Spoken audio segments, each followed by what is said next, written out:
In a world where consistent inconsistency rules all. In a world where bad takes run rampant in college football. The two brothers who have been absent in the worst of times. When the world needed them most, they disappeared. But now... But in the final hours of playoff selection, objectively correctness makes a return. Yeah, woo, yeah. This summer, when we won't be watching football, but also this Christmas, the brothers of football return.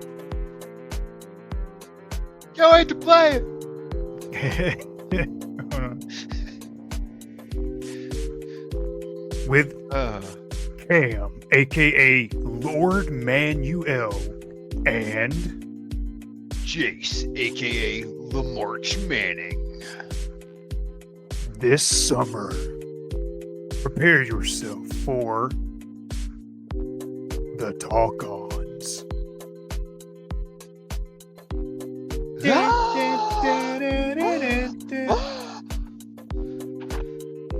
Oh, it's just absolutely terrible to be back. That intro didn't go as well as I thought it would. I don't know what you're saying. There was no scripting. We just kind of fun though. I drew a blank. I had a bunch of quips for the movie commercial, and I drew a blank once I hit record. The only one that really hit well was the consistent inconsistency. Yeah. Well, here we are, folks. The Talk-Ons are back after a long hiatus. We have returned when the world needed us most. Indeed. We waited literally until the end of the regular season to come back, but you know. Yeah. Life happens. Finals, holidays, holiday shopping, saltiness. Saltiness. Yeah.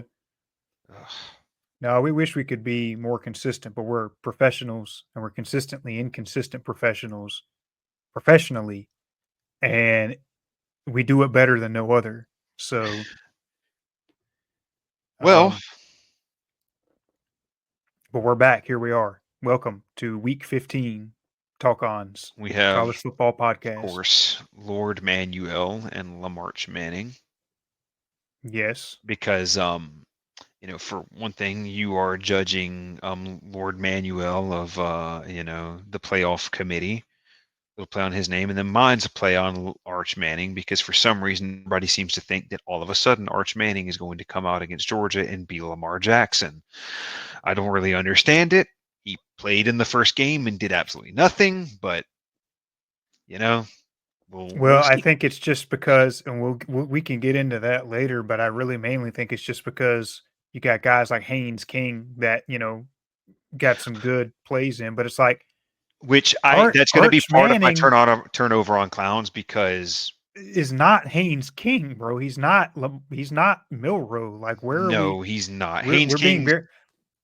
We're being very premature on Arch Manning, but anyway, we'll come back to that. But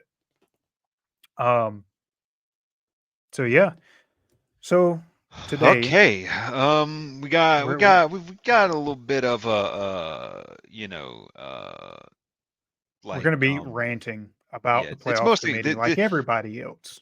We're not. It's going to be slight reaction to rivalry week, but we're mainly just going to be ranting about the playoff rankings, and also I probably will throw in a rant about some takes on the Texas and Georgia SEC championship game. I'm sorry, I'm going to pick on my favorite analyst and commentating channel, and that's Josh Pate. He's my favorite by a mile, but I did not some like turnover on clowns game. I guess we'll have to come. We'll get to that. Maybe we'll see. But I guess we'll start out with our regular season in a nutshell. This summer,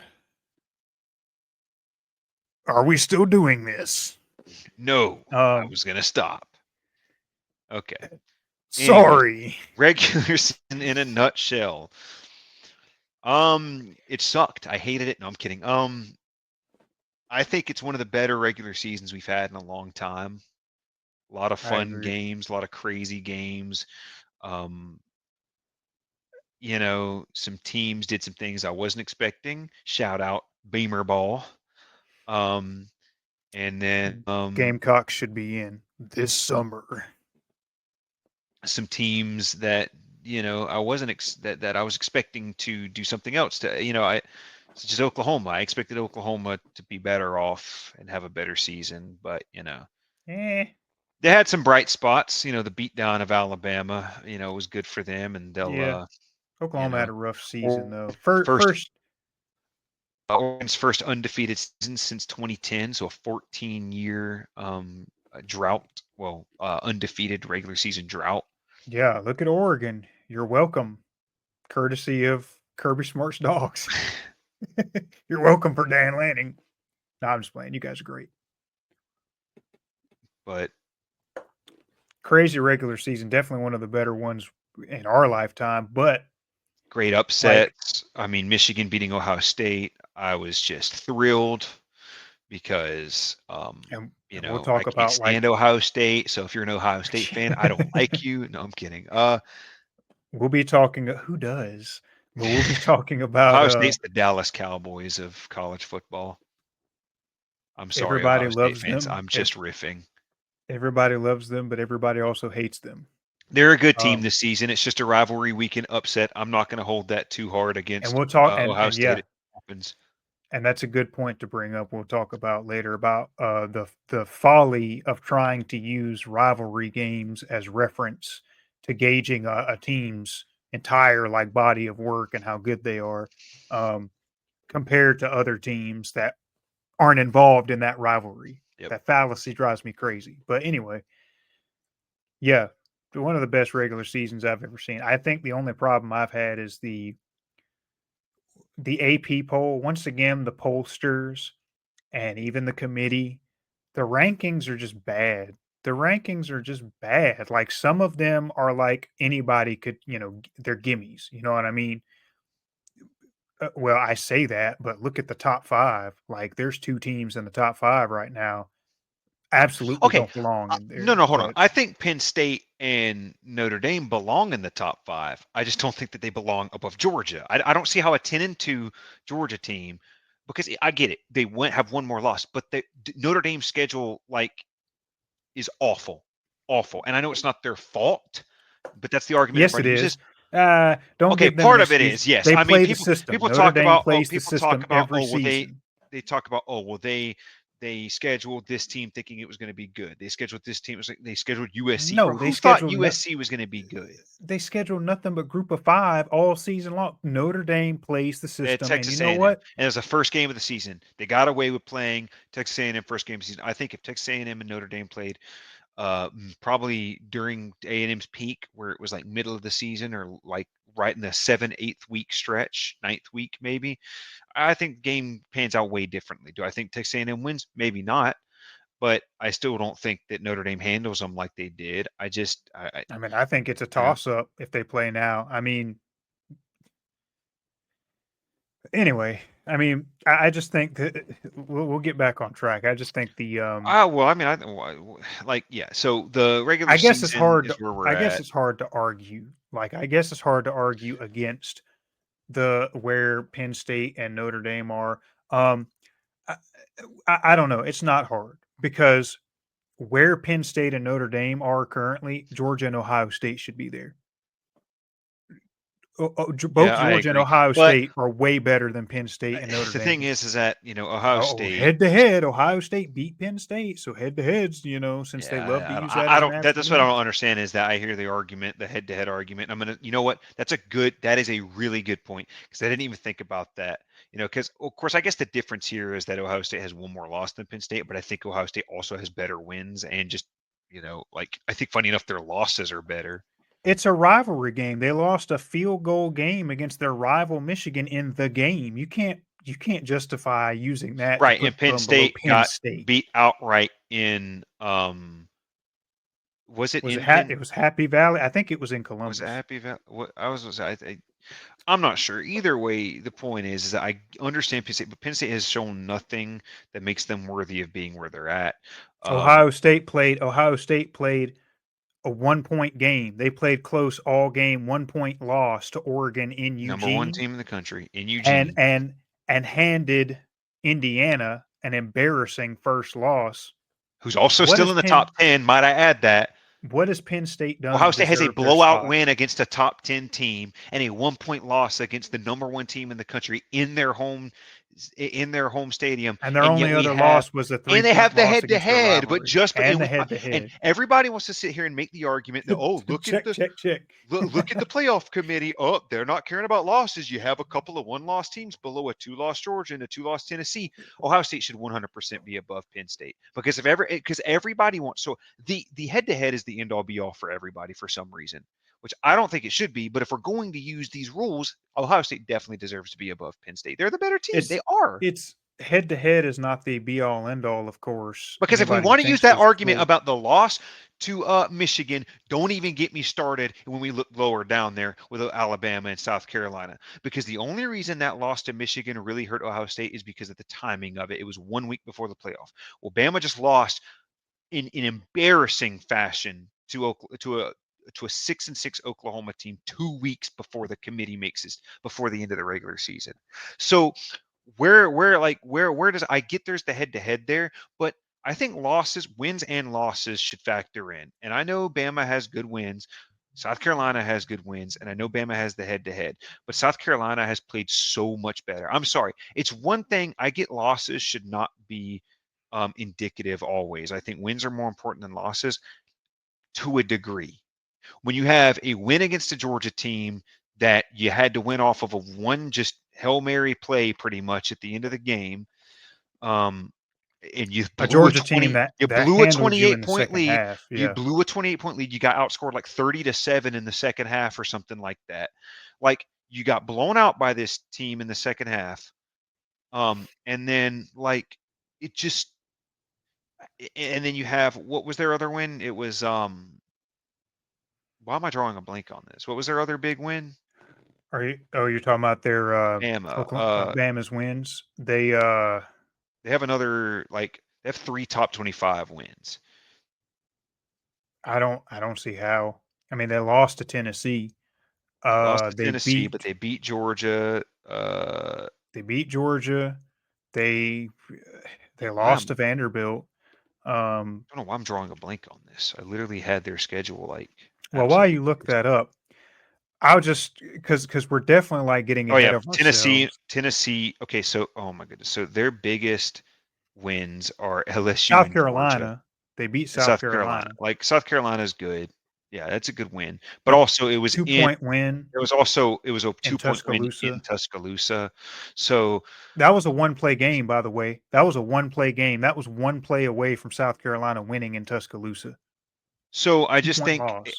I think eye test and end of season production at this point is more important. Like I know you got to look at the resume as a whole, but I think, I don't know. I just South and Carolina to me is playing much better football than Bama. I'm sorry. I know you can't just go based off of one game, but how can you get beat 24-3 by a it's because an upset's one thing. A 3 point upset against your rival, your like 100-year rival with Ohio State, like that's one thing. But to get demolished by a 6-6 team 24-3 2 weeks before the playoff, well, it's hard to excuse that, man. Like it South is. Carolina's getting fat dubs out here these past 4 or 5 weeks.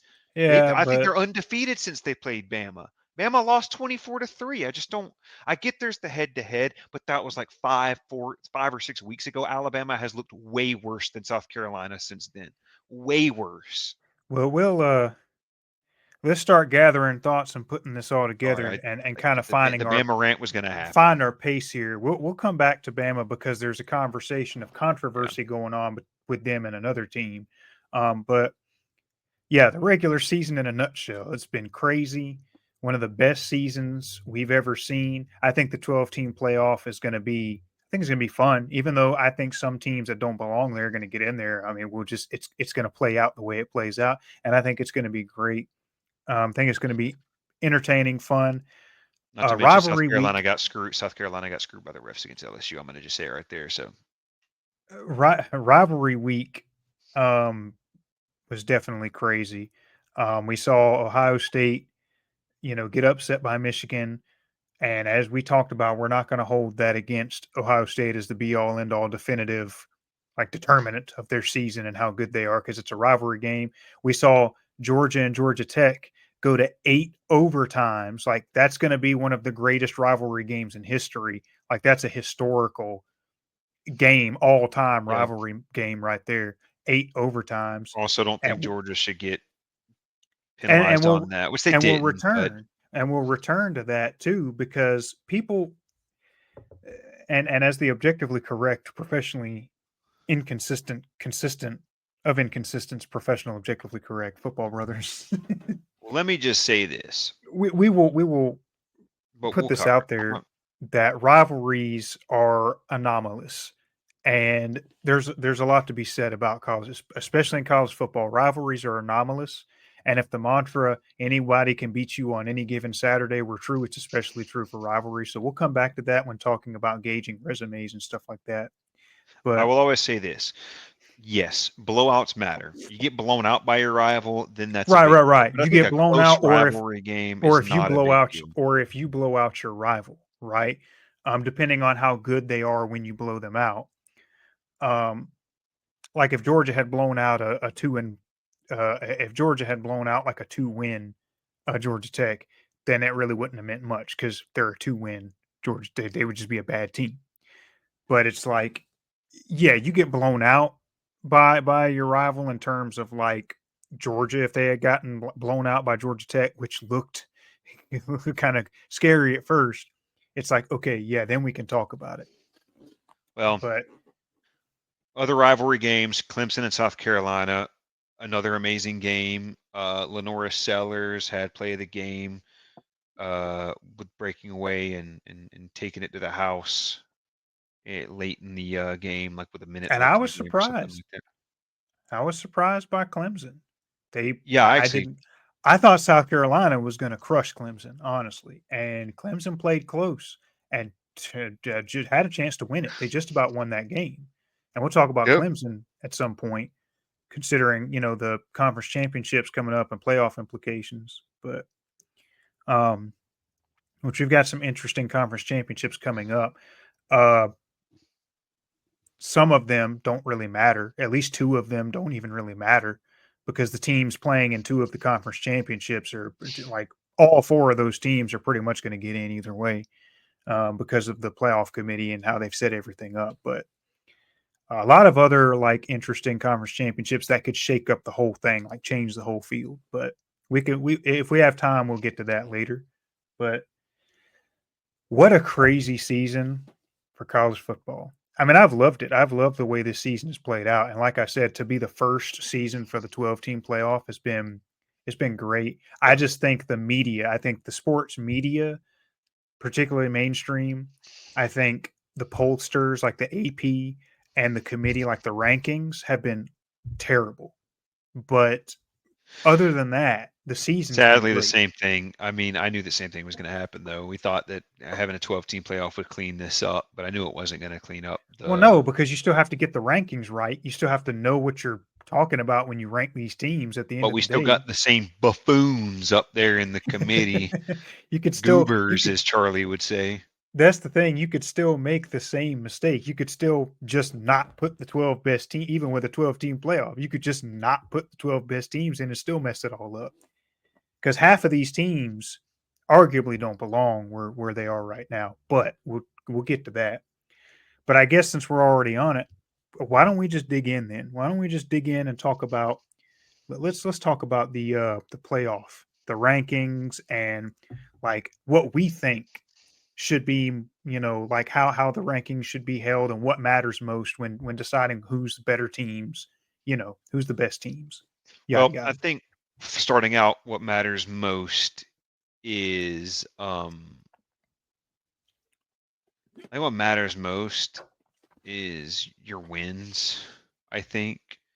I think Wins just first, strength. right? I think strength of schedule is a huge deal too. Because a 10 and 2, Right. 10 and 2 teams are not cut from the same cloth, obviously. So you have to It's look, well, that's the thing. It's because that I deep. don't think you just look at wins. I think you look at overall games as well. You know what I mean? Because it's much easier to scoot out 2 top 10 wins um, when your other 10 games are cupcake games than it is when if you scoot out 2 top 10 wins and you've got the hardest schedule in the country. Sound familiar? Are we implying some things We're here? implying something. Well, I Or mean, just like an 11-1 team who hasn't played a single good opponent, but has lost to one of those terrible opponents, is somehow above a 10-2 team who has beaten 2 top 10 opponents in the hardest schedule in the country. we'll But I digress. I digress. we'll get to that. We'll get to that. I mean, I guess we'll just lay it Well, out we're what already it here as at the far as like playoff I committee. kind of use like We a said it triad already. model. Notre Dame shouldn't be above Georgia. I'm sorry. Notre Dame is a paper tiger, always have been, always will be. Sorry, Notre Dame fans. If you've watched any of these earlier videos, it's not that I'm a Notre Dame hater. I'm a hater of the hype around Notre Dame because this happens every single season that they are ranked highly. I'm hoping Marcus Freeman can maybe make some good games out of this Notre Dame team, but they don't belong where they do right now. I just don't think they do. I think you should be I punished for think having a bad schedule. I know it's not your fault, but that's how it works.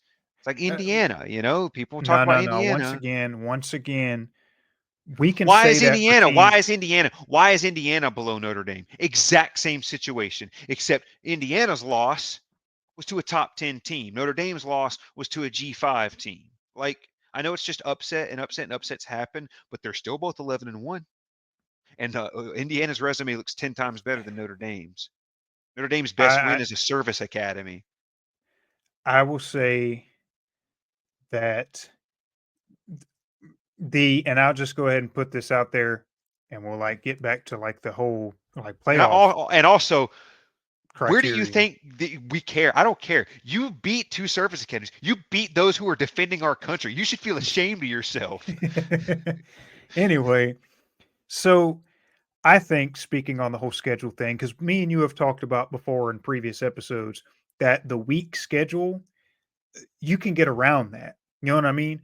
Like, okay, when gauging who the best teams are, you can't always help whether your schedule is going to end up weak or not because you don't always know who's going to be who before the season plays out. But in power conference play, when you schedule conference games in power conference, like I Exactly. said, in power conference play, and see, like when you're the criterion is okay, well, if you have a weak schedule and we're questioning whether you're one of the best teams in the country, okay, how are you beating these teams? That's the question that matters most. Okay, you have a weak schedule. Let's talk about that. How are you beating these teams? Are you blowing them out like Indiana has? I mean, Okay, then you have an argument. Notre Dame's blown out most of their teams except Well, for hold Northern on a second. Illinois. But wait 1 minute. Is blowing out power conference competition comparable to blowing out G5 competition? And let me lead into saying that it's one thing to not know your schedule is going to be weak when scheduling power conference top, you know, competition schedules. But Notre Dame knows what they're doing. They schedule majority G5 They're teams riding. They knew they every could make season. themselves. They They knew they could make play the themselves an auto system. bid pretty They much. play the And it's system. upsetting because everybody's like, oh, well, they can't get an auto bid in the top 4. Okay, they're still going to be playing home field advantage, skipping a conference championship. They Like know what they're doing. I They know mean, what like they're doing. There's no excuse. Oh, well, they didn't know their schedules. Yes, they did. They scheduled most of their games were group of their only five. 2 good games were USC and Texas A&M, and both of those teams were mid. Like, Like, and let's I be knew honest, USC Texas wasn't going to be A&M, good. Texas A&M is a valuable win. USC, no, is not. Texas A&M is a valuable win, but number one, week Also, they one, didn't play good against USC. They had those 2 pick sixes. Sorry for cutting you off, but I wanted to mention that they had 2 long. They had 2 99-yard. They had a 99-yard and a 100-yard. Well, Big sandwich, bro. they Like, haven't had a convincing win. They haven't had a convincing win against a power conference opponent. They just haven't. Most of their schedule is Group of Five, and we're not going to rant on Notre Dame the whole time. But let's just put that out. Notre Dame plays the system. They play the system, and I think that moving forward to avoid situations like this, I think the committee should have made this a rule before they expanded the playoff because we knew what was going to happen, and maybe they didn't care. Maybe they wanted it to happen because that's a big brand getting in. Um, I think that if you are not a part of a conference, you are not eligible. If you're not part of a conference, you're not eligible for the playoff.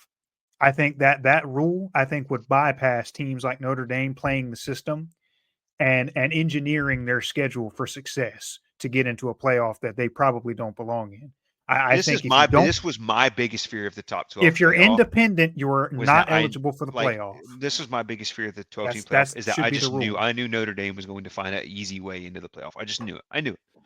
And the last time they made it to the playoff, or I can't remember if it was they made it to the playoff or not, but they went like 11-1 or 10-1 or something. Maybe they played Clemson the last game of the season, and they got absolutely clobber smacked by Clemson. And maybe it doesn't happen this time. Maybe Notre Dame is a part of the competition, but that's not the real point I'm making. It's that we're punishing teams like Indiana for the same thing that Notre Dame is doing right. Oh, Indiana hasn't played anybody and they got blown out by blah, blah, blah. Well, Notre Dame hasn't played anybody and they got beat by Northern Illinois, but yet they're Yeah, top 5. They're at going to South Bend. get, they're guaranteed a home game for first seed in the play. They're guaranteed a home game in the first round of the playoff. We must have a lot of Notre Dame alumni in that committee. But Penn State, I give them more of a because again they're in a conference. They have more of and their only loss, yes, is to a top 10 team. So Look, Penn State definitely has more of an argument than Notre Dame does, but yeah, 100%. Penn State still is definitely not number 3. Penn State should not be above Georgia and Ohio State. I'm That's sorry, for sure. a 2-loss team with the hardest schedule. Georgia has the hardest schedule in the country. They do, and the thing is that the teams above them currently, I don't think a single one of them falls in like the top 30 And in let's talk strength of about schedule. So it's like crazy to think about that, right. And talk Like about the criterion. We'll come back to the criterion of what we think because I have like a little triad I wanted to explain that I think makes a good gauge. It's like um we talk about the eye test. Okay, well, yeah, Georgia's been inconsistent. They've had good games, they've had bad games, but Georgia's 10-2, hardest schedule in the country, or tied hardest schedule in the country. And when they show up, they show up. it's hard to stay So, consistent when you're constantly every weekend playing teams that are but extremely difficult to beat. I just right, don't like. but okay, we talk about the eye test, but and maybe okay, Penn State where what eye test are they passing? They have a good defense, don't get me wrong, but particularly let's talk about their offense. What kind of eye test are they passing to get them more, and they're not more consistent than Georgia. They're not. You're not going to sit there and tell me they're more consistent than Georgia because they almost got beat by Minnesota. They 1 point win against Minnesota, who is a good team, but I'm just It's saying. I mean it's not a Tennessee. Georgia beat Tennessee, manhandled them. Um, which we've already like Penn State. They just don't have Notre Dame and Penn Georgia State do not manhandled belong where they are. Texas, which is everybody's baby girl right now. Texas is everybody's baby girl.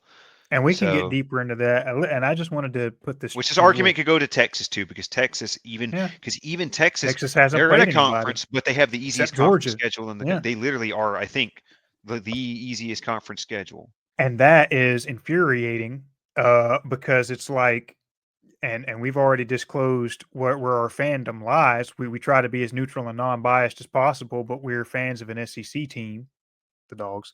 Um, Well, but you it's a have the little hoodie on. I didn't think they could see it. But yeah, repping my Georgia drip. But It's anyway, definitely peeked through. so yeah, it's a little infuriating that Texas in their first year in the SEC, they engineer a weak schedule. Um, Because I'm sorry, in anybody, and like we know, oh, you don't know who's going to be who, but it's like when your games are like Vanderbilt, a Mississippi State in a reset, which Vanderbilt turned out to be a good team, but just good. Vanderbilt, Mississippi State, teams like that. And you're not playing anyone really outside of that. You're not playing teams like LSU. You're not playing teams like Alabama. You're not playing teams like South Carolina. Uh, who else? Tennessee. They It's like, played Georgia, but what happened when they played Georgia? It's like and they there's made their way in their first year.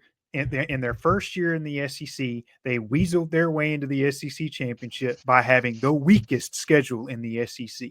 And I'm pretty confident we're going to see what happens when that's the case once they get to Atlanta. I'm not gonna But lie. I don't want to show too much of my bias here, but this is just because I'm also an SEC homer.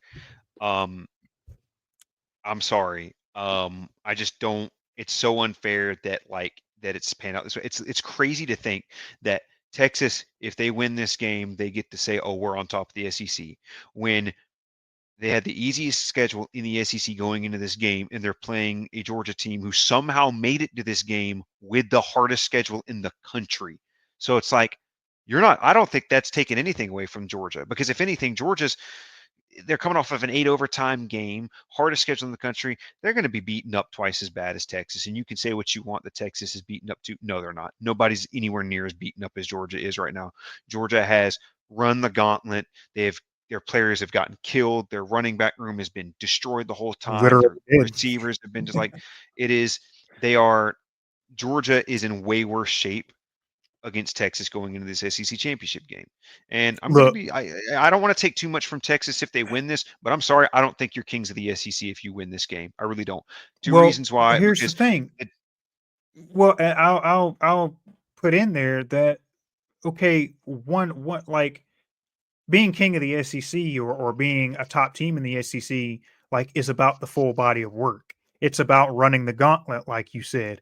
What Texas hasn't run any gauntlet. They played the weakest schedule in the SEC, and they got pummeled by Georgia look, in Austin. So when it's we're like saying your the best win, when case we're is saying your already best win is Vanderbilt, your best win in the SEC is Vanderbilt, 3-point win against Vanderbilt at that. it's And like, how can Vanderbilt's a people good. sit here like how can Georgia go in there and beat the snot out of Texas in Austin, and then Texas come in here and maybe beat Georgia, even if they manhandle Georgia? Like, how can you fully? It's like the same argument Alabama fans use against Georgia in the national championship, right? It's like, well, how can you really feel great about that national championship when you got destroyed 2 weeks before? And it's like, well, Texas, you might beat us in the SEC championship or beat Georgia in the SEC championship, but you still got manhandled in the middle of the season, So it's just like I don't know. I just don't I like. think the big games. I I think the big think games okay, matter you're more. the SEC But champions of this season, but there is not a new. I'm sorry, you cannot tell me there's a new big dog in town. well, we're You not can't. there yet. We're So not there yet. And Texas most certainly is not the new dog, a new guy on the block. They're definitely not the kings of the SEC. put them in Georgia's schedule next season, Even if they and get lucky, they're done for. even So if they get lucky enough to have their best game and win the SEC championship against a beat up Georgia team who actually had to run an SEC gauntlet, it's like, okay, whatever. We'll see how you fare over the next few seasons when your schedule gets a little more difficult. But play South um, Carolina in November next season. Let's see how you do. Play some Beamer ball. Beamer ball anyway, is November Beamer ball we've spent season. enough we've spent enough time talking about Georgia and Texas. So I have a Go little Gamecocks. when we talk about the Beamer ball. When we talk about like the criteria for making rankings for the playoff top 12 best teams, when you choose the best teams, okay, I have a little triad, okay? So like and I think anybody now obviously the prerequisite for this is you got to know football. The prerequisite is you have to know enough about football for this triad to work, which I mean I guess is in any case. But so here it is. What should matter when you're gauging who the best teams are? Number 1, and the champ of all is the eye test. And this sounds the eye test. It's that's how subjective is that? It's like, well, here's the thing. Once again, the prerequisite is that you know football. So if you know football well, you only need the eye test to tell who's a good team, who's a better team, who will be a good team, who will be a better team. And not to mention, let's just lay this on out there. That's the whole point of sports. What do sports exist for except to watch them? This is a physical phenomenon and a physical reality that requires seeing it with your eyes. And as long as you really know football, the eye test is really all you need, but it's coupled with two other things, right? The triad is what I'm talking about. So the eye test goes hand in hand with quality of opponents. That's the second piece.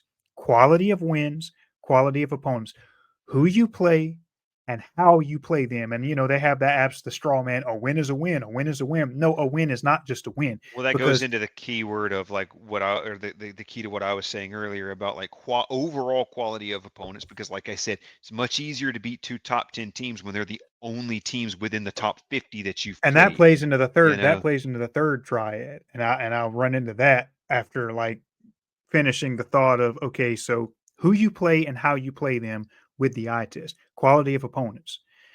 The third triad is context because you can't critically think, you can't make judgments without context, circumstantial considerations. And what I mean by that is, as you said, how things play out, how things stack up week to week over the course of the season, context, and circumstantial things like rivalry games, trap games, you know, things like that. So you got that triad.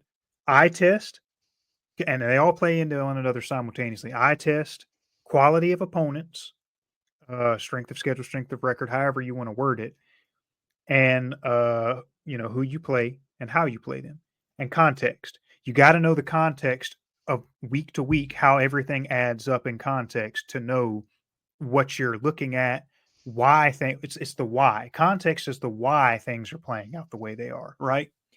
Um, and as you mentioned, a team having to play one of the hardest schedules in the country and having a couple of struggle games here and there, that's context. Like they're playing one of the hardest schedules in the country. They're getting beat up. They're getting tired. It's catching up to them. They're running into trap games, like when Georgia went into Oxford against a top Ole Miss team that was do or die for them on their home turf. That was a trap game, example of context. So, and I just want to put that triad out there. So moving forward, when we talk about these things, like people will know what we're basing our critical thinking process about football on, and where we're going to judge the committee, on where they're not lining up with that. You know what I mean? So that's my triad that I go by. But prerequisite is you got to know what you're looking at for it to work. If you don't know what you're looking at, statistics are important, but I think statistics are a backstop. I think statistics, when you're talking with somebody or making debate with people who may not know football as well, that's when statistics come into play because they can't argue. They can argue ignorantly all they want. You can't argue with the numbers. The numbers don't tell the whole story. But when you're faced with somebody who won't listen to reason, that's when you fall back on the numbers and be like, okay, well, not just the numbers, but on top of everything we just reasoned, these numbers also within that context show that it all adds up. You know what I mean? I think the statistics are just a backstop. But anyway, that's my like well, dish yeah. I on mean, eye what we test is use to important gauge because we everything. talk about Georgia and Texas. We talk about the eye test. Everybody's like, oh, well, Georgia went to an 8 overtime with Georgia Tech. Well, I'm going to say again, we context and eye test. I'm going to say this. Texas did not look that great against A&M. They looked great defensively, but their offense looked Yep. terrible. Their Yep. offense looked horrible Oh, against also A&M. Like look they at got both. the rushing, that was it, but the passing game was awful, and you But rushed for obviously, A and 1.1 M's yards a carry against Georgia last time. and So, A&M's rushing defense is not good. I mean, look at what South Carolina did to yeah, A&M. that too. It's just not So great. I mean, put it in context, who you play and how you play them. Anybody who watched that game, and also look at it from A&M's side. A&M's offense just looked bad. that They too. just looked Yeah. bad. They had plenty of opportunities to change the game, and they just fumbled the bag because their offense was just bad. It was just a bad offense. So even late in the season where the committee's talking about, oh, we put Texas where they are because of the eye test, you're not going to sit there and tell me if you watch that Texas and Texas A&M game that Texas looked like number 2 in the country. They did not. And I will say rivalry game, circumstantial context is important to consider. Texas and Texas A&M is not a rivalry game like But it Georgia and hasn't it's Georgia not Tech, much of a though. rivalry game They as it hadn't played stands since right now. 2012 or whatever it Right. was. Georgia and Georgia Tech play every year, and I'm gonna tell you right now, I'm a Georgia Tech student, about to be a Georgia Tech alum. I've been here a while. There is nothing more. There's nothing that Georgia Tech fans want more than beating Georgia. I promise you that. Florida too. They want We to talk. beat We say this Georgia before. Yeah, so bad. They want to beat Georgia more than anything. I mean, when you have Coach Brent Key crying after losing that game because of how badly he wanted to beat Georgia, ain't nobody playing Georgia harder than Georgia Tech does. And this year, Georgia Tech was a solid team. They beat Miami. They had some good wins. They had some bad losses, but they had some good wins, and they really put it to Georgia because they really wanted to. A&M's not doesn't have that kind of mentality going in against no, Texas. They're not rivals like that. They're rivals, but you know, like and Tech and and Georgia and have been playing each other nonstop for years, and Tech, that's their Super Bowl, just like Georgia's Bama's Super Bowl. and we'll and I'll top that off by saying, in summation, and this accounts for all rivalries, especially rivalries like Georgia, Georgia Tech, Georgia, Florida, Ohio State, Michigan, rivalries like that. It's like, look, man, like you said, that's their Super Bowl. What defines the danger of those rivalries is that that other team, especially if they're the underdog, they don't care if they lose every other game the entire season. What they want the most is to beat their one rival. Florida doesn't care if they lose every game all season. I mean, I guess with their reputation, they do care, but they would rather have a bad season and beat Georgia than have a good season and lose to Georgia. Georgia Tech, they don't care if they lose to everybody. If they beat Georgia, they're good. Michigan, they don't care if they lose to everybody. If they beat Ohio State, they're good. They put all of their effort, mental energy, their passion, they put all of that. They're all their eggs in that basket of beating their rivals. And that's why rivalry week is what it is. I think it That's shows a why lot that Georgia came back from a 17-point deficit against one of their biggest rivals, 8 overtimes and and then went in still eight pulled out the overtimes win. and That's pulled it out. resilience. With a Kirby Smart. couple of bull crap penalties and I know Georgia got away with that one fourth and goal penalty or whatever, but Georgia Tech got away with a bunch too, especially I in mean, overtime. control what Like, you can control. The officiating is going to be bad sometimes. yeah, Georgia and Tech still had plenty of opportunities to win. I think arguing officiating costing games only matters when it's like a very last play, like yeah. definitive play moment of the game. And people talk about, oh, like the missed targeting call with Dan Jackson on the forced fumble. It's like, oh well, it's like, okay, well, even if Georgia Tech had been given that targeting call and gotten the automatic first down, there's no guarantee that they would have gone any further. That doesn't guarantee that they're going to pull it off and win the game. So it doesn't guarantee Georgia's not going to get the ball back anyway and still win it. But anyway, and all these people trying to use these rivalry games is like the be all end all. It's like, why do you think we make such a big deal about rivalry week? Why do you think? Because of the anomalous nature of rivalries. Also, I You think that cannot Georgia use Tech those is a way games. better rushing team. I think Georgia Tech is way better at running the ball than Texas. Georgia Tech I think Jamal Haynes is a better running back than Wisner. I don't care how well he did against Texas A&M. A&M couldn't tackle worth crap. They couldn't. They couldn't. They just didn't know what they were doing tackle wise. And I'm not saying that Georgia knows they haven't looked great, but Jamal Haynes is a great running back. Haynes King is a great running quarterback. The dude knows options. He knows how to pick holes. He is a great running. And Arch Art, Manning is don't no Haynes I King. cannot So stand it. Josh Pate actually compared to say Arch Manning actually, and with Arch Manning they actually have the tools more. They have like more tools to do what Georgia Tech. I'm like, no, they don't. No, they don't. No, they do not. Arch Manning is nowhere near as good at running the ball as Haynes King is. Haynes King is faint. Like that has been his thing this season. He has rushed for over 100 yards on so many teams. Georgia Tech has rushed all over every team they've played. They are a better rushing well, team I than say we're Texas. getting a little too much into the Georgia talk. I'm I'll I'm just going to because I'll just say this. I'll just say this, and we'll move on to the next topic. If Texas starts Arch Manning, okay, first of all, if Texas plays like they did against Texas A&M, they're going to get obliterated by Georgia. If Texas plays like they did against Texas A&M and they start Arch Manning, they're going to get embarrassed. So Sarkeesian better think long and hard about the decisions he's making going into that game. But anyway, and one more thing. You don't, because I remember saying, they're always, oh, I think Steve Sark is too smart to go in and have a similar game plan to that against Georgia in Austin earlier this year. And I'm like, okay, so we're going to glaze Texas on this, but yet we're going to act like it's not Kirby Smart. You think Kirby Smart's going to go into Texas with the same game plan they had against Tech that allowed Tech to run all over them? No, it's not going to happen.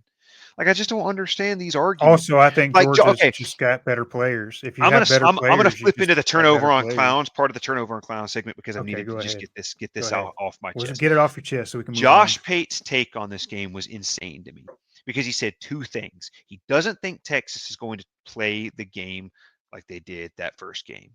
They're not going to turn the ball over 4 times, which Georgia forced those 4 turnovers. It wasn't Texas's mistakes. But I digress. I agree. I don't think Texas is going to come in with the same game plan. They're not. I also don't think Georgia's going to come in with the same game plan. But he said something else where he talked about Texas is peaking at the right time. Georgia's not. And he said what really hurt Georgia was the 3 turnovers, and he said that Carson Beck is going to be one of the biggest factors in this game. It's going to be a huge up to how he plays. He can't throw 3 turnovers like he did last time. And I thought about this. If we're going to go based on how teams are playing now, you said Texas is peaking now. You don't think they're going to play the game like they did against Georgia, 7, 8 weeks ago, however long ago it was. You got to use that logic for Georgia too. You think they're going to play the exact same way they played against Georgia Tech? Because you obviously don't think Texas is going to play the same way they did against A&M. Texas did not play good against A&M. You said they peaked. They're not peaking right now. They had a terrible game against A&M. And then They on top did. of that, if we're going by peaking, Carson Beck's peaking at the right time. Georgia themselves may not be peaking, but if Carson Beck is a big factor, and we go based off how he's Right. playing now, If because he's that's what such they're a doing big with it. factor, as you said, You're using that argument with Texas. Oh well, we're going how Texas is playing now. They're peaking right now. Okay, well Carson Beck has played the cleanest and Carson best Beck is football he's playing played the all best he's season. played all season. Yeah. So that So argument what are stands you too. talking about? So I don't have a problem with picking Texas. I do think this game is a pick 'em. I think it's either way. But actually no. Like I think Georgia wins this game. I really do. And we're not doing a prediction segment right now, but I do think that Georgia wins this game. But because everybody keeps wanting to use the argument and it's flooding my brain, oh, Steve Sark's going to have a game plan. Steve Sark's going to have a game plan. I'm like, do you not understand who he's playing against right now? He is going against Kirby Smart. We just are completely. It's crazy how they're just so high on Texas right now that there's no way Texas goes in and plays like that. There's no way Texas goes in and plays like that. Kirby There's no way Smart just Steve Sark. There's no he's way Steve Sark goes in and plays like that. In what Kirby world do you think Smart just Kirby Smart's going to disappears go in there like and just not act up? Do the we not best forget coach what in happened? college Do we not football. forget what happened? We said the same thing. Same thing. People thought Texas was going to run Georgia's crap, and Georgia absolutely. It was 23-0 in at halftime. Like, come on. Like, And what are Georgia we never like? I lost just don't control of that understand. game, I even in don't the second understand. half. I don't Texas understand. never had a Oh, might I chance. mention this too? They talked about Georgia's offensive possessions. Yeah, Texas's 15 points were started on the 50-yard line and the 9-yard line. Same thing for Texas. Texas's offense is not as elite as everybody seems to think. The only good defense they played all year, they put up 2 tutty, only 15 points on, and it was within their own territory. So where are we getting that Georgia Georgia's offense was terrible? It's like Texas should have blown them out. Texas's offense was terrible too, Texas A&M was the second best defense they played all and they looked season. terrible. They looked They terrible. looked awful, and they only scored 17. But anyway, well, if we talk about conference championships, I think we've talked enough about Georgia and Texas. So moving forward, when we talk about the conference championships, if we do, we're done talking about the Georgia Texas Probably game. won't. It's a long episode. It'll be a little bit. It'll stretch a little bit because it's been a long time since we've. We have one. We have just like a couple more points to cover though, and it's back to the playoff committee. I'm sorry This was that I went supposed on to be that a little tangent. It was more. just so upsetting. I This was riffed supposed to so be a little hard. more. Yeah, this was supposed to be a little more organized and like neutral. And then But just thinking Arch Manning is just going to run all over us because of just Haynesville. let it go, bro. Arch Let Manning it is a go. freshman. He's not Lamar Jackson. We're Let talking it like go. he's Jalen Murrow on his feet, bro. Where do we Right. get this? We already mentioned this. Let's move I'm on. Let's sorry. move I'm on sorry. It's just because annoying. I guess it's because we've just been so out of practice. We I spent think way too Texas. long I ranting think about Texas is Georgia. more. I think Texas is more than capable of beating Georgia for sure, but not for the reasons that people are specifying. I think. It's going I to have think to be their Georgia. defense. It's not going to be their offense. It's just not. I It's think not going to be Arch Manning. I think Texas only wins if Georgia just lays an egg. I think Texas only wins if Georgia plays bad. If Georgia plays good football, they win. But anyway, Also, Georgia's got, we're talking about rematch factor. Georgia's got the retribution factor. They lost the SEC championship last season. They're coming back. Okay, yeah. Now, all see, right, now the we need to be fandom's done. showing. We need to be done with Sorry. our Georgia fan rant. I think we've talked about Georgia for I'm 20 minutes, sorry. dude. I Uh, needed this. I needed I'm this. gonna have to put a chapter on the video, like, hey, between this time and this time, Georgia fan rant. You can skip this to get to the meat. I'm actually gonna have to do that. Sorry, folks. We're supposed to be objectively non-biased. I just needed this segment. He just had a lot of pent-up frustration. So that's our turnover on clowns segment. The talk around the Sorry, hype Josh on Pate. I Texas. love you though. It's not just Still, about Josh Pate you're though. It's still just my the king. Texas hype. It's the Texas hype in general. It's the turnover on clowns And today. delusional Texas. You Texas fans are so delusional. Just look at you. Anyway, all right. Well, let's talk about I mean, something really controversial. So, how about this conversation surrounding, getting past all the rest of the talk of the playoff selection, Alabama versus Miami for that final spot? as much as a Bama hater as I've been at the beginning of this episode, I don't think there's any question here. I think Bama gets in over Miami all day, any day, every day, always. Like, I'm sorry. All right. Well, let me say this. I don't think either team. I think neither Bama I think nor neither should be Miami. in, but I think if you're going to go the argument between them two, Okay, neither Bama nor Miami should be in this playoff. Neither of these teams are top 12 in the country. Um, I'm about to make some people upset. Miami, I don't even think is a top 20, maybe not even a top 25 team in the country, and that's going to rattle some cages, but we'll justify and talk about that later. But neither Bama nor Miami belong in this playoff. First of all, let's get that out the way. But as you said, if we had to choose between the two, it's got to be Alabama. It's the resume. Miami just doesn't have the resume. And I think it's crazy that we're even once again the fact that Miami is even ranked period is kind of crazy to me. I don't even see how they're ranked top 25 period at all. Call me crazy, but if you know big, football and big, big if name, you've seen Heisman that candidate resume, quarterback. look I at that mean, that's why. resume. That's all it is. It's because it's the U, and they have Cam Ward at quarterback. That's the only reason they're ranked where they are. But their defense, they have one of the worst defenses in the country. They've played one of the weakest schedules in the country. And not only did they do that, they barely survived. Most of their games, they squeaked by. Average competition all year long, they've squeaked by. Not even average competition, bro. Cali's not even average. Below mid. They played below mid teams all year long and barely survived. And they should have lost to California, arguably, which is a whole nother conversation. But there's absolutely no shot, if you know anything about football, that you think Miami is a ranked team first, and especially much less a playoff team. I mean, I mean, I'm a, top I'm a 25. I like because I don't think there's any other. I mean, maybe there's plenty of 24, other top 25 maybe teams that are. 24, because I think Tulane goes at 25, maybe Miami at 24. Miami probably beats Tulane, but here's the thing, like Yeah, Miami, in a 49-45 game. I'm gonna and that's another thing. Every single power conference opponent Miami has played has scored no less than 30 points on them, and they've only won. They have not beaten a single power Tech con. was the only team that did not score over 30, but they still beat them. Yeah, because Miami couldn't score enough to win. The only decent defense they played all season long, they lost. They lost the game. I mean, I think, and then they lost to Syracuse. I mean, I don't like. Okay, one upset is one thing. Two losses to mid competition. Come on, man. And it's not like Miami and Syracuse is a rivalry game, I would so we're say not going Georgia to act Tech. like the rivalry factor plays I would into say that. Georgia Tech and Syracuse are the two best teams that Miami played, though, out of Yeah, their awful Georgia Tech and schedule, and they Syracuse. lost to both of them. And It's let's sort talk of about like okay, it was sort week of like one. the Texas argument. Like I thought if A&M beat Texas, then Texas didn't even belong in the playoff. A&M or not A&M, but uh, okay, Miami's best win, because this is the only thing that's even keeping any thought alive.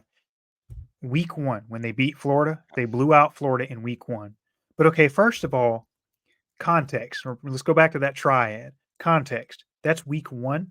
And teams either get better, worse, or stay the same over the course of the season. The Florida team that Miami played in week 1 had no idea who they even were. The Florida team now would probably handle Miami. Yeah, no, They I would agree. with and with what's his name? DJ Lagway. With DJ Lagway at starting quarterback where Florida is now, they probably beat Miami. I think they beat Miami, first of all. Second of all, week 1, I'm not trying to say the full body of work doesn't matter. But week 1 is more of a reference point to how a team starts and ends. Like, we have to use week 1 as like a progression measure because week 1 is week 1, man. A lot of teams don't even know who they are in week 1. So you have to use that as like a gauge of progression. Florida got better. Miami got worse. I think week 1 is only a showing that Miami just got worse or at least just never got better and struggled all season with 0.500 and below middle of the pack bad ACC teams and okay, they blew out a couple of group of 5 teams. The group of 5 teams they blew out are some of the worst group of 5 teams this season. Miami has no argument. And I'm going to call out Stephen A. Smith because I saw a segment of him and Paul Feinbaum arguing, and I'm going to give Stephen A. Smith the benefit of the doubt because they probably just took sides just to take sides, just to have something to argue about just for the show. But there's no shot you think Miami has any kind of argument to get in. Neither of these teams, neither Bama nor Miami should get in. But if we have to choose between the two, Bama by far has the argument over Miami because Bama has the resume. Miami hasn't beaten, they haven't played anybody. They haven't beaten anybody. They've struggled all season long, and their 2 losses were against Georgia Tech and Syracuse. And okay, they lost to Vanderbilt and they lost to Oklahoma. First of all, Vanderbilt is either the same or better than Georgia Tech this season. Both Vanderbilt and Oklahoma beat Syracuse. I'm sorry, both Vanderbilt and Oklahoma are better than Syracuse. And okay, I think Oklahoma and Syracuse would actually be a close game. I do think Vanderbilt handles Syracuse, but the point is that but Bama loses. Okay, they get blown out by Oklahoma in Norman in a do or die context trap game where Oklahoma's fighting for bowl eligibility. I'm not excusing it. Like I said, I don't think Bama belongs in the playoff. I don't think they do. But between Bama and Miami is definitely Alabama because first you argue losses. Like we have to start arguing losses is one of the last things we do, depending on the steps we take through the criteria list. You argue wins first. The first thing you argue is strength of schedule and wins. Right there, Bama wins that argument. There's no point in going any further than that. Bama's only one more loss, but with like a 30 rank higher strength of schedule as well. Like they've got like I think they've got like the 11th or 12th hardest schedule in the country. And it's not just their strength of schedule. It's just the teams that they beat. They have better wins. They have convincing better wins. Miami has not had a single convincing. They haven't even had a convincing win against below average. Which is Georgia's fault we're in this situation anyways. If Georgia would have just done their job and beat Bama, then we wouldn't the only reason Alabama's in the conversation is because Kirby Smart blew it. And honestly, at this point, I feel like Kirby Smart still got enough love for Alabama that he set him up on purpose. Who knows? Conspiracy theory. But because Kirby Smart once again lost to Alabama when they shouldn't have, Alabama is the only reason they have a foot in the door. But they still get it over Miami. Neither of these teams belong. But if we have to choose between them, Alabama gets in over Miami. And I'm going to put this as bluntly as I can. My last thing, I'm going to put this as bluntly as I can. I don't care how angry you get. If you know football, you know. Miami is an overglorified average team. Miami is an average team who just happened, because of their schedule, to go 10-2. They're an average team that just happens to be 10-2. They don't belong in the playoffs. There's no argument. I think what we should do is that if neither Bama nor Miami get in the playoffs, Bama's definitely getting in the playoffs. But if neither of them get in the playoff, put them in a bowl game and see what happens. I think that's a good idea. Now, we all know, I mean, we know the committee's made up their mind. Any excuse the committee has to get Alabama in, there's no way Bama doesn't get in. The committee's going to put them in. And people also don't talk about Boise State. If Boise State loses their conference championship, I think they kick Boise State out and put Bama in. I think the only way Boise State gets in is with an automatic bid. So if Boise State loses their conference championship, Alabama gets in. If Clemson loses their conference championship, Alabama gets in. If Clemson wins their conference championship and Boise State loses, Alabama gets in. Clemson loses, Boise State. Though both of the people don't talk about the So Mountain you West think if Conference championship. Clemson wins and Boise State win, though, then If Bama's both out? Clemson, the only way Bama gets out is if Clemson wins and people don't talk about the Mountain West. They're not looking at the whole picture. It's not just the Clemson ACC championship. It's the Mountain West championship that matters too. Boise State loses that game, they're out because they're going to put Alabama over Boise State and Yeah, they'll put a UNLV 3-loss especially. Bama over a 2-loss Boise State without a doubt. So the Boise State's only getting in with the automatic bid, and UNLV is definitely not getting in over Alabama. We know the committee well enough. So both Clemson and Boise State win, then Alabama's out. But if either one of those teams loses their conference championship, the deal is sealed. Especially if both lose, it's guaranteed. And if both lose, South Carolina, Beamer Ball might find their way in too. That's true. I didn't think. No, Ole Miss will No, get they in have Ole over Miss. Scar Yeah, they have Ole Miss above South because Carolina. that head-to-head or whatever. But honestly, again, I think if South Carolina and Ole Miss played again today, Ole Miss or South Actually, Carolina no. wins. I take that back. Look at where the committee has everybody ranked. Miami's actually one spot below Alabama. Oh yeah, that's So right. according to that, and based on what they've said, actually Miami can still get in. If both Clemson and Boise State lose, Alabama and Miami get in. Yep. You heard it here first, folks, from the Talk-Ons. Remember that. Oh man, I don't want Miami in because we're gonna get a crappy game. Neither team, neither Bama nor Because Miami if deserve to Miami be in. gets in, Neither team deserves if to be in. Miami gets in, they'll probably be right at 12, which means that they're probably going to play either Texas or Ohio State. Because I think if Texas loses, they drop to 5. If Georgia loses, Ohio State moves to 5. So Miami's going to get railed first game. Like they are going to get I just think absolutely destroyed. depending on the matchups, because I think there are a couple of teams in the top 12 that probably shouldn't be there anyway. That Miami might get their way with. They might get lucky. Matchups are important, but remember, like we said, the only way Alabama's not getting in is if both Clemson and Boise State win. If both Clemson Yeah. and Boise State lose, then Bama and Miami get in. So No, I'm remember wrong. that. It'll probably no. What am I saying? If Miami gets in, they'll probably be right at 12, and Notre Dame's going to be at 5 no matter what. So Miami's playing Notre Dame. So yeah, we'll get like a Yeah, crazy, insanely battle of good the game. mids. I was gonna say we'll get a crazy, insanely good game from them, and then whoever wins that will go and get blown out next. We'll get a battle of the Game. mids in the playoff between Miami and Notre Dame. Um, Okay, so well, we mentioned like the brand bias because Alabama and Miami both have brand bias on their side. Miami, as much as people hate, they don't want to acknowledge it. Miami has more brand bias on their side because at least Alabama has the resume to back it up. They Miami have doesn't even have wins. the resume. They don't have a single win worth mentioning. It's brand bias. We talk about SEC bias. We talk about brand bias. Miami is getting the most brand biased out of anybody. There's no way you think otherwise unless you're just plain ignorant. Miami, what have they shown to deserve a playoff berth besides being the U Miami and having a below Heisman Scar candidate and a and Ole quarterback? Miss is crazy to me. Scar and Ole Miss would destroy Ole Miss and South Miami. Carolina Oh would my run goodness, they Miami. would I'm sorry, they destroy would. Miami. You don't you Uh, don't you don't lose to Georgia Tech, dude, Cam Ward lose to is not Syracuse. gonna handle that Scar front seven. There's just You no don't way. you don't lose to Georgia Tech, lose to Syracuse, squeeze out a arguable should have been lost against California, squeeze out a last play of the game win against Virginia Tech, and squeeze out wins against every other power conference team you've played. Louisville. The only other good win they have is Louisville. That I'm okay. That's a good opponent. You beat them. You beat them by one score. They No, still so scored 35 points or if you 34 look at points like on you. comparison So things, it's crazy to me. I saw a comparison thing. It's like resumes versus each other, Alabama and Miami. And Alabama's notable wins were Georgia and South Carolina, and then they were 3-1 versus AP top 25. Miami's notable wins were Duke and Louisville, and they were like 1-2 against.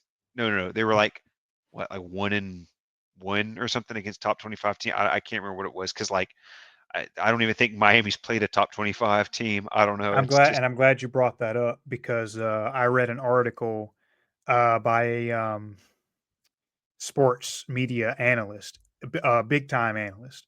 I can't remember the name. I wish I could remember the name. So he mentioned that, like, he said that the committee is nitpicking statistical premises that only benefit Bama, right? Okay, so Bama is like 6-1 against teams above 500 on the season. Miami is 4-3 or 4-2 against teams above 500 on the season. And he said that that's a statistical nitpick that it just serves the benefit, confirmation bias, serving bias for Alabama. He said if we were to include teams that are 500, like dial it, increase the range from 500 and above, both teams' records, including teams that are 500 and above, Alabama's 6-3 and Miami's 6-2. But here's the thing: I'm glad you mentioned what you did because I want to put this out there because a lot of people are bringing that up. I think he opened up a floodgate, or whoever prompted him to open up that floodgate. Logically speaking, in a general statistical analysis sense, that's not a bad point to make, right? Context. Let's remember context. This we're talking about a playoff. What is it? What is a playoff all about? A playoff is all about getting the best teams who have shown they deserve to be against the best competition. So your record against teams that are 500 is not as important as your record against teams that are ranked.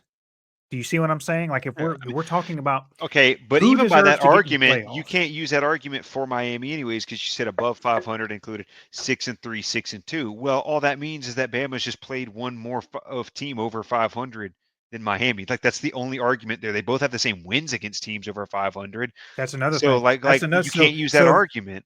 the statistical logic, yeah, you mentioned a good point. The sample size changes with Alabama too, so it's an unfair comparison because give Miami one more game against the same amount of games against that same range of opponents. You don't know whether they win or lose that game.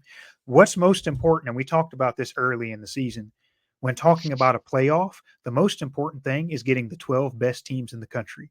You don't know who's who without considering who's played who. I don't care how many 500 team wins, 0.500 team wins Miami has. What I want to see is how many ranked wins Miami has, how many above 500 teams wins Miami has, because that's what a playoff is all about. A playoff is about getting the cream of the crop, the best teams of the best teams. And what makes that, how you make that definitive gate measurement is who prevails against the ranked teams. Yeah. So, like, I don't care how many 500 teams Miami. I feel like that's a fallacy. I feel like it's a fallacy because the only contextually in consideration of what is a playoff and what matters when getting teams in a playoff, it's who wins more games, who fares better against ranked teams. That Right. that's definitive of who gets in a playoff. So So uh, that's a moot point to put that Uh, out that's there. kind of the take. I guess for my overall take on the college football playoff, though, is that yes, I 100% think that Bama should be in above Miami if we have to choose between those two. But overall, I actually didn't have a huge problem with the rankings, except I think Penn State and Notre Dame should both be below Ohio State, and I think that Ole Miss and Scar should both be above Bama. So, and just because of the severity at which Ole Miss won the head to head over Scar, I think Ole Miss maybe should be above Scar. So just because it wasn't too long ago, it was maybe I think it was like I guess it was 7 games ago that they lost. I don't know. I think it's a toss up between Ole Miss and Scar, but I 100% believe that both of them should be above Alabama. So that would, I you're think moving Bama and um, Miami down, Miami, whatever. As long as they're not in the playoff, I don't care where you put them in the top 25. they Um, shouldn't be in the top 20. I don't care what anybody but says. Miami's not a top 20 team. yeah, I so Alabama. I think Ole Miss and Scar should get in the playoff over Bama, and I think that Ohio State should be ranked higher. Ohio State and Georgia should both be ranked higher than Penn State and Notre Dame because I just think both those teams are better than I both of think, them. I think that, and we're going to release our, we do have one more like objectively correct rankings from our Talk-On Show to post. I mean, and we'll probably do that later. We'll do like a end of the season after the conference championships. We'll probably do like a final end of season objectively correct top 25 to just kind of give our take on who the top 25 teams in the country actually were over the season. But I guess, yeah, we'll go ahead and put out there that the top 12 right now is not looking all that great, and maybe not so much the teams that are in as much as the placement. I think SMU has earned their way in. I think Indiana has a case to be in. I think Boise State, if they win their conference championship, I think they get the automatic bid anyway. Penn State and Notre Dame, okay, let's see what happens. I don't think Notre Dame deserves a spot. I don't think Penn State deserves to be as high as they are. I don't think Alabama or Miami deserve to be in, and I'm with you. And what I'm about to say will lead us into another point. Ole Miss, I think Ole Miss and South Carolina, I think they deserve to be in over Notre Dame and Alabama and Miami. Penn State, we can argue that a little bit. But as far as Notre Dame, Alabama, and Miami are concerned, Ole Miss and South Carolina deserve to be in the playoffs over those three teams. If I had to take one, it would be Ole Miss. I think Ole Miss is slightly better. I think the quarterback play and the offensive capability, because South Carolina is somewhat one-dimensional offensively. One of the best defenses in the country, one of the best rushing offenses, but still a little one-dimensional. Ole Miss, I think, takes the cake there if I had to choose between them. Yeah, I don't think Lenora Sellers could crank out like a 40 pass attempt game. I mean, I If think he if you needed stop the to. run, if you can stop South Carolina's run, you can win that game. I think Ole Miss has the edge because of their two-dimensional offense and quarterback play.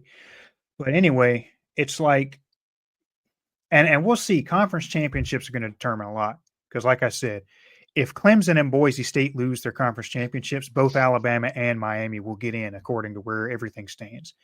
Actually, I take a step back because we're leaving out the Big 12 champion, because the Big 12 champion will get an automatic bid. So that's going to take a spot and move people down. So I don't think Miami has a chance to get in at all. But if Clemson and Boise State lose, Alabama gets in. If Clemson loses, Alabama gets in. If Clemson and Boise State win, Alabama's out. But as far as the rest of the rankings, no. First of all, Missouri should not be in the top 25. Missouri's resume is awful. They have not played good football all season long. I don't think Illinois deserves to be in the top 25. I don't think Syracuse is a top 25 team. Army is not a top 25 team. Memphis over Tulane is crazy because, okay, Memphis got the one-off upset against Tulane, but look at their schedules. Look at their resumes. They have almost all Cameron, the same common opponents. the Almost head all the the same head to common head opponents. in the playoff committee's eyes, head to head is the most important thing, and I just think that we put way too much weight on head to head. I'm going to We be do. honest. I think head to head definitely needs to be a factor, but way too much weight is put on head to head. It is like the idea is that if you're both 3-loss and there's a win over the other, you got to put that one in. It's like no, there's so many other factors that go in, because of context to a game, because of timing of a game, when it was played, and all. It's just like I think you put Bama and Scar in a neutral site. I think Scar comes out on top. I really do. I think I'm glad you brought up the head to head, because the last thing we should say about the committee is we lean way too much on head to head. And I'll say this, head to head as like a first and foremost absolute is something we lean way too much on. Head to head is important, but head to head is a tiebreaker measure. You have to look at other things, because if the logic is the head to head is the be all end all, the head to head is the king, okay, then Oklahoma should be ranked above Alabama and in the playoff. Ole Miss should be ranked above Well, Georgia in the no. playoff. So the biggest thing is that argument you just made is that I remember, and I was watching a video, and somebody had mentioned that they were like, well, you got to look out because if Georgia loses to Texas, they're now a 3-loss team, and now there's 2 other 3-loss teams, and that's Bama and Ole Miss that have the head-to-head over them. It's like the head-to-head shouldn't matter here because then you're going, oh, well, same losses and head-to-head. Okay, but Georgia has an extra win. Georgia has 10 wins in the harder. They have more wins in harder schedule. So it's like you Better can't wins. just use head to head. If head to head becomes if Georgia gets dropped out and Ole Miss or Bama gets in over them because of head to head, that is going to be mutiny because there is no way that is because then you're putting way too much weight on the head to head because it cannot be the end all be all. Losses and head to head aren't the only thing that matter. Wins matter too. Georgia will have played one more game than them, being the conference championship, and against an opponent they've already beaten. Even if they lose, it's an opponent they've already beaten. So they're 1-1 against that opponent. So it's like the loss isn't even that big of a deal anymore. You know what I mean? So it's like, how can you put a 3-loss Bama above a 3-loss Georgia just because of the head to head when Georgia has more wins? Georgia's And played more games. and that's the thing. Like head to head is something we lean way too much on. If And you it's just wanted the if you wanted the 3-loss privilege that Georgia has right now, you should have you should have beat Oklahoma and gotten to that you because everybody wants to make that argument should have beaten Bama. Okay, well Bama should have beaten Oklahoma so they could or have gotten Tennessee. into You should have beat should have beat Tennessee. You lost Oklahoma to or Tennessee. We Tennessee beat so you'd Tennessee. have the privilege that Georgia has now, but But you don't here's the because thing. you lost 3 in the regular season. Georgia gets a third loss by I think they get a third loss for their third loss gets more forgiveness than Bama and because theirs is a conference championship loss and not a regular season loss. And it And as you wasn't a mentioned, like go ahead. and The argument I and was as about to you, make wasn't going to we're make not any going to sense get right too now. deep into a Georgia rant again. Let's not do that. But not to mention, there'll be one if they lose this game, it'll be 1-1. They'll have a 1-1 record. One of those wins being dominant in that team's home field, and I want to mention that another reason why head to head is not the be all end all. So we all have upsets. You know, upsets happen. One off games happen. Home field advantage. Trap games. Context. Remember. Um, why do you think the FPI simulates like what 20,000 games between two teams?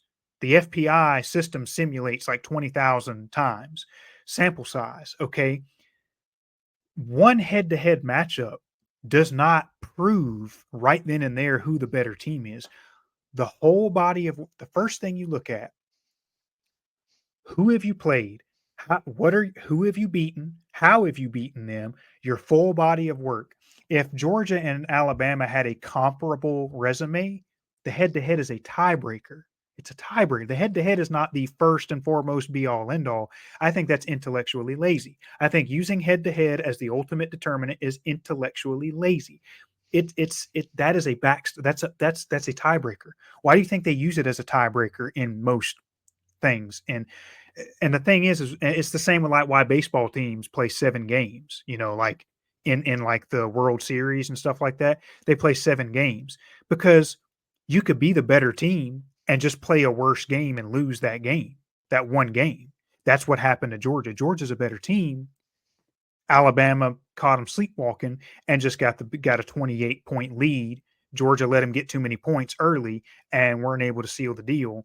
But second half, Georgia showed that they were the better team in the second half. But I digress on that. The point is head to head is not the ultimatum, first and foremost, end all be all. I Yeah, hope the even if you committee. have the same losses because it's overall body of work. Everything's It's going, and the that's why overall I body of argue for work, Star over Alabama because I think consistency, Stars overall, they've been more consistent. That's the biggest thing. Is also I think your consistency ladder because your whole body of work matters, but I also think that your November body of work matters a ton too because November is the hardest place to play. So I think if a yeah. team can crank out a way better November, South Carolina's undefeated in November.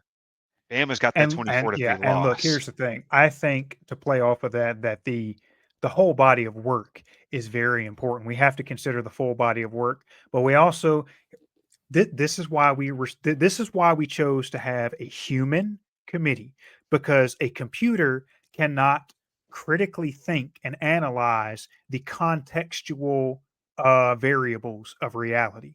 The computer takes numbers, crunches them. There you go.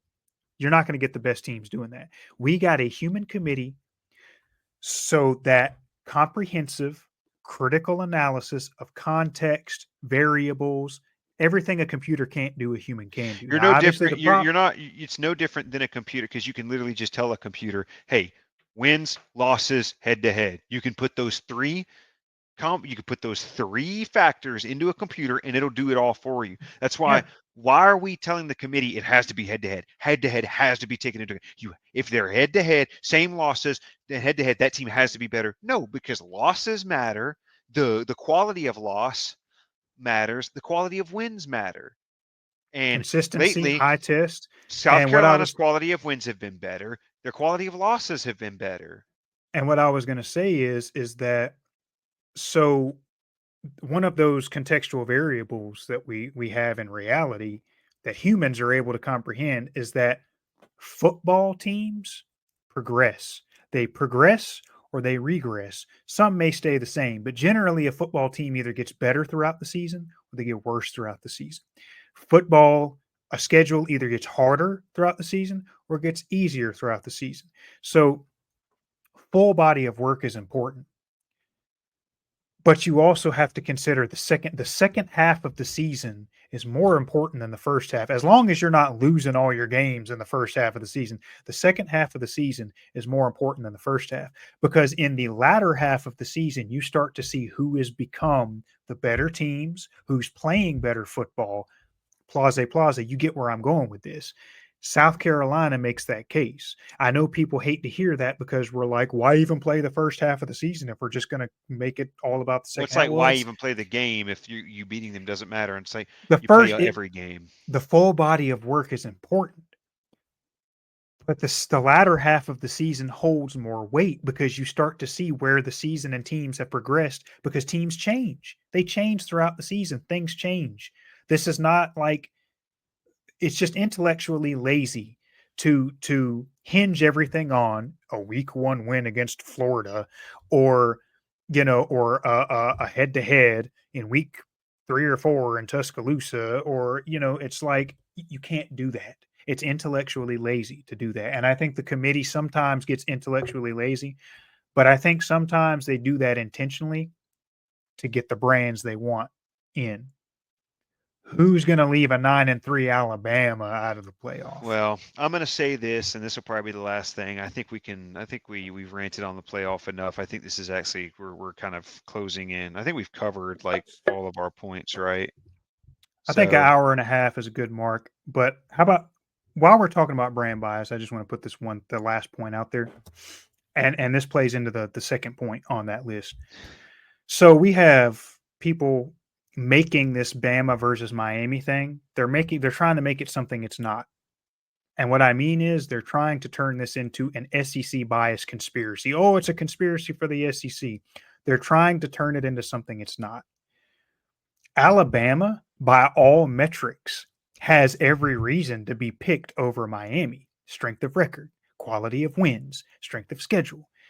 Like Miami has nothing over Alabama except one less loss in the numerical column for losses. It's like, and they're trying to make this like a conspiracy for the SEC. Oh, it's just the SEC. It's just a conspiracy. It's the SEC bias. It's like, you know what I call that? Yes, there may be SEC bias, but it's somewhat warranted. Or have we not been watching football the past 20 years? I'm not saying you should hinge everything on an automatic presumption that the SEC is always better, every team to every team. But the SEC, the real is the awareness and acknowledgement that the SEC is the most athletic conference. If you try to argue that, you just don't know what you're talking about. The SEC is the most athletic conference. It is the most competitive conference. This is not about that, though. This Alabama over Miami has nothing to do with the SEC. It just has the fact that Alabama just has the better resume by all metrics. Alabama beats Miami. There's nothing Miami has that argues this is not about that. People make it about something it's not. Stop crying SEC conspiracy. And I call that anti-SEC bias, because we love to talk about SEC homers and the SEC bias. Well, what about the anti-SEC bias? The people that are so embittered by the reality of the SEC that they just automatically premeditatively argue against the SEC and just write them off and nonsensical stuff trying to refute the SEC. And, no. Like maybe you could argue SEC bias for Texas. Maybe we could have that conversation for where they are. But Alabama has every reason. It has nothing to do with the SEC. Alabama, by all other metrics, has every reason to be picked over Miami.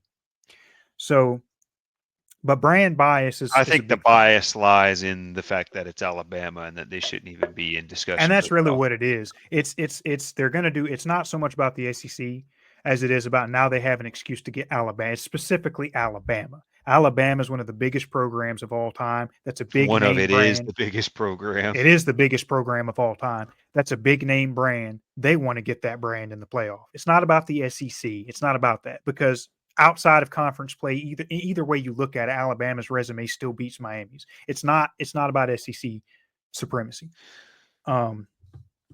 So get rid of that anti-SEC. It's like a SEC phobia. Can we call them sec phobics? They call us seckers. Like they take sucker and put SEC in sucker and they call us seckers. Can we call them sec phobics? Because bias goes both ways. You have the for bias and the against bias. So I just want to get that out the way. But people are talking about, oh well, this last point. I'm not going to ramble too much. People are talking about, oh well, the little guys. I thought this 12-team playoff was about giving the little guys a chance. This 12-team playoff was about getting the 12 best teams in the country in. In what world did you think that it wasn't going to be majority power conference teams? The reality is the power conference football is better They'll than get group their of five Boise middle State or teams. their UNLV in, and then they'll get They clobbered in first round, exactly. and They it'll just. still That's the thing. Nobody will be satisfied. Nothing they do will satisfy anyone. I will say that in the committee's defense in terms of the policies and the format. Nothing anybody does. The format's not all that flawed. The picks can be flawed. I don't think the format's inherently flawed. I think the flaw with the format is giving an affirmative action automatic bid to a group of five champion. I think that's the flaw. Because I mean, I also think that like auto bids are just dumb in the first place, but well, I think if you're going to have automatic bids, I think if you're independent and don't play in a conference, you should be ineligible. I think that two-way street, that two double-edged sword should be imposed Notre Dame. But as far as the little guys go, look, if the little guys want to make it in the 12-team playoff, they need to be one of the 12 best teams in the country. And you have to play the best to be the best. So they already get that affirmative action pick, as I call it. They already get it, and they probably don't deserve that. So I don't know in what world anybody thought an expanded playoff meant more group of five teams in the playoff. No, it literally just means more of the best teams, which are going to be power conference teams. I don't know. People are upset about it. I don't think it's a flawed format. I think the automatic bids are what makes it flawed because of the group of five getting an automatic bid. Group of five actually have a chance. Group of five actually has a chance of getting a top 4 seed too. For some reason, I Yeah, thought it was with just Boise the State. four. I always thought that it was just the four highest when this first came out. I thought it was just the That's the four. five Like highest. I thought it was the four. No. I thought the top four were the four like power four Power conference. Oh conference. yeah, I see what you're saying. I But thought no, that it's too. just the four highest ranked conference champions. So if a G5 happens to be higher ranked when Boise State. Boise State, for example. So like if Boise State wins and Clemson wins, Boise State's going to get a first round bye. They'll be Clemson's number not. 4. Boise State will be So and let me ask everybody something out there. Do you think Boise State's the 4th best team in the country? now look at it this way though, right? Let's say that happens. There's a chance that a team would literally start like say it's Ohio State or Notre Dame. So Notre Dame's already there's a chance that let's say SMU doesn't drop out. There's a chance that Notre Dame could drop to 5 after the conference championships, and then their 2 games are SMU. Their first 2 games are SMU at home, and then they go to Boise State. You're talking And about who now? that's Sorry. their path. I'm just saying, like with these things, there's a chance that you could be against 2 teams like SMU and Boise State on your way to the semifinals. I think You could have SMU's the a damn easiest good team road this year ever. though. Yeah, But but I I don't think think they're. SMU is a good team this I year. don't think they're. I don't know. I mean, I think they're good, but I don't think they're playoff caliber. I mean, they're the best. They're the best team in the ACC, Well, we're about to find arguably. that out. I mean, that's Yeah, I guess we will that'll be find that out. determined But at I, TBD. TBD I, Saturday I, night. I think SMU is the best team in the country. I do, or Uh, not best team, best team in the ACC. I that's my mean, final take is that I think the format is a little bit flawed because of the paths that can happen. If you get a G5 that gets stuck in the top 4, then there's a chance that somebody could play, an Indiana or an SMU and then go to play them at home and then go to Boise State, and that's their road to through the playoff to the I mean, I semifinals. agree. I think. So I mean, the thing about it, once again, it comes down to the picks. The format is not flawed. It's the picks that can be flawed. I think automatic bids for the 5. I mean, why not reward conference champions? The 5 highest ranked conference champions. But the thing we have to consider is, okay, it's not about the problem is not having 5 conference champions get automatic bids.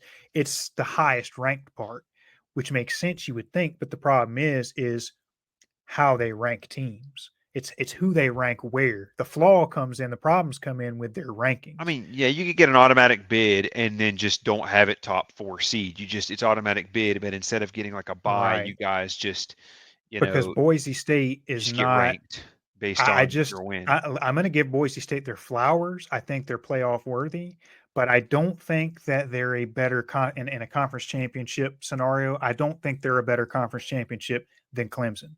So it's like that's one of those things I think where the higher ranked creates a flaw because Boise State being ranked higher than Clemson in that scenario is the problem with that. That creates that flaw, you know. So it's like, Well, but we'll I see guess how it we've pans ranted out. enough about Hopefully, it. we'll get some good games. That's just what I hope for, and you know, we'll see. The conference champion. We're not doing a prediction because it would have went on. We already went on for an We don't hour have with enough what we time had for to that. say, That's for and sure. uh, Sorry, and I apologize I to kind the of already people named a watching. prediction for the SEC championship game. I do think Georgia will win. I think I'm still gonna Clemson have to beats put a time SMU. marker there. Skip this Yeah, Georgia. so Skip this yeah, rant unless you're a Georgia fan, so you don't um, have to listen to this. I think Oregon Um, crushes Penn State. Um, I think Boise State beats UNLV again. so So we're just throwing out our quick I'm just throwing them out predictions real quick now. just because I feel like it. I wouldn't worry about it. All right. Well, I say we call it there. I think that's a good place to stop. Yeah. Well, since you got to throw out your picks, I'm gonna throw out my picks. Uh, I think Boise State and UNLV is a toss up. I think that could be a dangerous game. I think Georgia beats Texas. I think SMU beats Clemson. I think Oregon clobbers Penn State. Arizona State beats Iowa State. Iowa State's run defense is horrible, and Arizona State's one of the best running teams in the country. And Tulane and Army play. I think Tulane runs I Army's completely forgot crap. about So Arizona. There's a chance that somebody could play Arizona State and Boise State back to back in the playoffs. Like, I think Arizona State's a good team. Make no mistake. I think they're a dangerous team. I think on the level, look, we got the tier 1 and the tier 2. I think Arizona is one of the best tier 2 teams, Arizona State. Yeah, but you Same shouldn't with have tier Clemson. 2 teams in the playoff. That's the thing. But the But thing about it anyways, is, well, no, that depends on how many tier 1s you have. I don't think we have enough tier 1 teams because this season's so balanced and crazy. I don't think we have enough tier 1 teams to fill the whole 12 team field with. So, oh, I I think, Ohio State, Georgia, Oregon, uh uh you got uh Tennessee, yeah, you know, Ole Miss, South Carolina, they're not even going to get in. all right. Well, um, Well, those I don't even see those as I tier do need to go 1. But pick up anyway, my honor cord, so we need to wrap this thing up. sorry, we got a nerd here that's got to go get. He's graduating this semester from Georgia Tech. Everybody, give a round of applause for brother Chase Lamarch Manning. We're very proud of March him. Manning. Also disappointed that he decided to go to Georgia Tech. But anyway, I mean, nah, I was just lying. number 5 mechanical engineering program in the country. So It's in terms of engineering school, that's definitely a great choice. But anyway, sorry guys. We wanted to make this reasonable time, but you already knew what this was. You know what's up. It's the Talk-Ons, well, considering the objectively fact that we correct. haven't been on in 5 weeks, probably longer than Look, when yappers go too long without yapping, the floodgates are gonna I open, just and had we too much. apologize. Yes, we apologize for that happening. We're going to put chapters on this to make it more, and hopefully I want to make shorts for this so we can get more of the important points, more, succinct. But anyway, thank you guys for watching, especially if you made it this far. You're Yeah, a if you real made one. it, is a You're a real football fan if you watched this far. you're a real fan of beards too. Appreciate it. Epic beard fans. Our immediate family's probably not going to make it this far. No, probably not. But you know what? We got to have the confidence, you know. Oh, nah, we don't take ourselves too seriously. As you all know, our people who watch our show out there, we just doing this for fun. Just two bros doing it for fun. Well, But anyway, yeah, we'll end it there. I'll let you take us out, Lamarch Manning. okay. Thanks for watching, guys. If you made it this far, like you said, 2 thumbs up. Heck yeah. So, everybody have a great weekend. Let's hope the conference championships are great games. And go Dogs. Go Dogs. We'll see what happens. Hoping for a great 12-team playoff.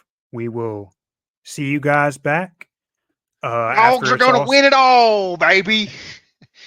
We I don't do give a hope piss about nothing but the Dogs. nothing but the Dogs.